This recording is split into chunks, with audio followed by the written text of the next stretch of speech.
Was convincing and significant speech. He speaks for a people who have shown remarkable courage and strength in the face of brutal aggression.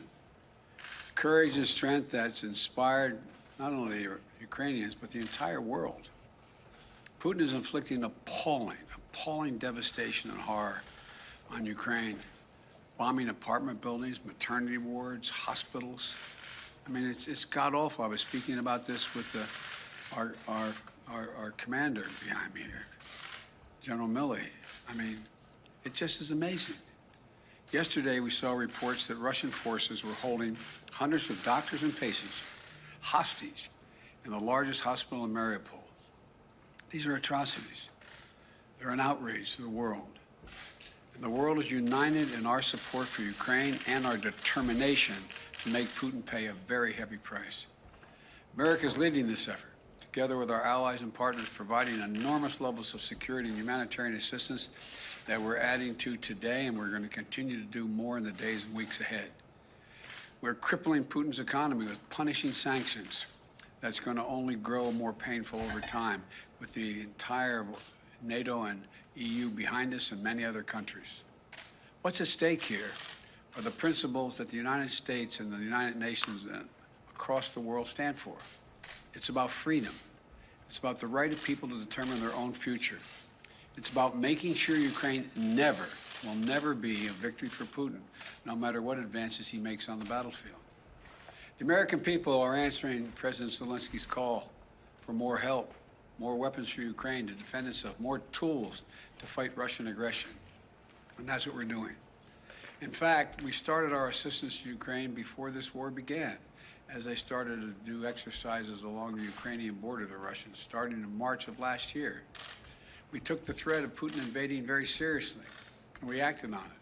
We sent Ukraine more security assistance last year, $650 million in weapons, including anti-air and anti-armor equipment, before the invasion, more than we had ever provided before. So when the invasion began, they already had in their hands the kinds of weapons they needed to counter Russian advances. And once the war started, we immediately rushed $350 million in additional aid to further address their needs.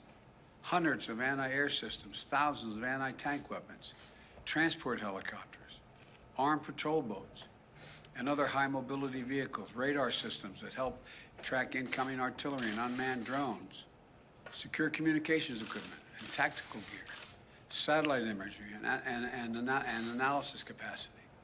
And it's clearly helped Ukraine inflict dramatic losses on Russian forces. On Saturday, my administration authorized another $200 million to keep a steady flow of weapons and ammunition moving to Ukraine. Now I'm once again using my presidential authority to activate an additional security assistance to continue to help Ukraine fend off Russia's assault, an additional $800 million in assistance. That brings the total of new U.S. security assistance to Ukraine to $1 billion just this week. These are direct transfers of equipment from our Department of Defense to the Ukrainian military to help them as they fight against this invasion. And I thank the Congress for appropriating these funds. This new package on its own is going to provide unprecedented assistance to Ukraine. It includes 800 anti-aircraft systems to make sure the Ukrainian military can continue to stop the planes and helicopters that have been attacking their people and to defend their Ukrainian airspace. And at the request of President Zelensky, we have identified and are helping Ukraine acquire additional longer-range anti-aircraft systems and the munitions for those systems. Our new assistance package also includes 9,000 anti-armor systems. These are portable, high accuracy shoulder-mounted missiles that the Ukrainian forces have been using with great effect to destroy invading tanks and armored vehicles. It'll include 7,000 small arms, machine guns, shotguns, grenade launchers to equip the Ukrainians, including the brave women and men who are defending their cities as civilians, and they're on the countryside as well. And as well as the ammunition, artillery, and mortar rounds to go with small arms, 20 million rounds in total, 20 million rounds. This will include drones, which demonstrates our commitment to sending our most cutting-edge systems to Ukraine for its defense. And we're not doing this alone. Our allies and partners have stepped up to provide significant shipments of security assistance and will continue to help facilitate these deliveries as well. The United States and our allies and partners are fully committed to surging weapons of assistance to the Ukrainians. And more will be coming as we source additional stocks of equipment that we're ready to transfer. Now I want to be honest with you. This could be a long and difficult battle, but the American people will be steadfast in our support of the people of Ukraine in the face of Putin's immoral, unethical attacks on civilian populations. We are united in our abhorrence of Putin's depraved onslaught, and we're going to continue to have their backs as they fight for their freedom, their democracy, their very survival. And we're going to give Ukraine the arms to fight and defend themselves through all the difficult days ahead.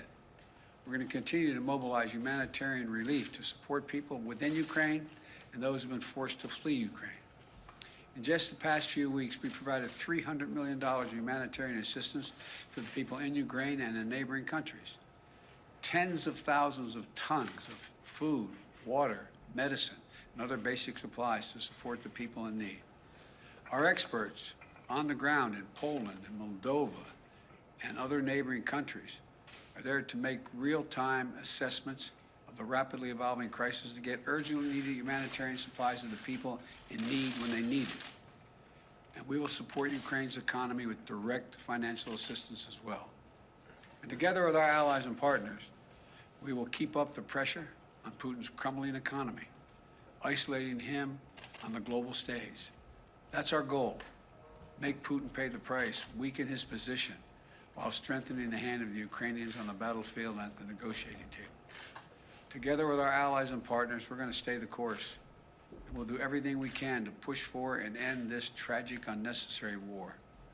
This is a struggle that pits the appetites of an autocrat against humankind's desire to be free. And let there be no doubt, no uncertainty, no question. America stands with the forces of freedom. We always have and we always will.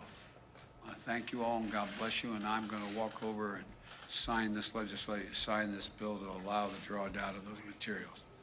And may God protect their young Ukrainians who are out there defending their country.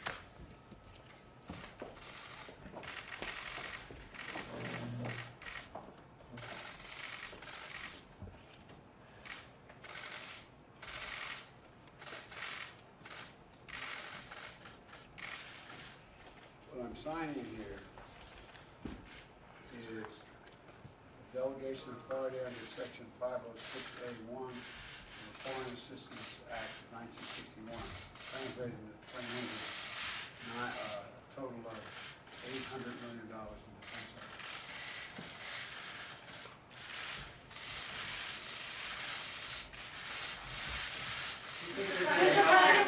Mr. President, what will it take for you to send the Polish MiGs that President Zelensky is asking for? I'm not going to comment on that right now. I'm not going to comment anything other than what I told you to say. Thank you. Mr. President, quickly, you did just say that Putin is going after maternity wards, hospitals. Are you ready to call him a war criminal? Okay, folks that need to preset, we need to take you now. Let's go, guys. We have to move quickly for the next event. Cameras that need to preset and Botox.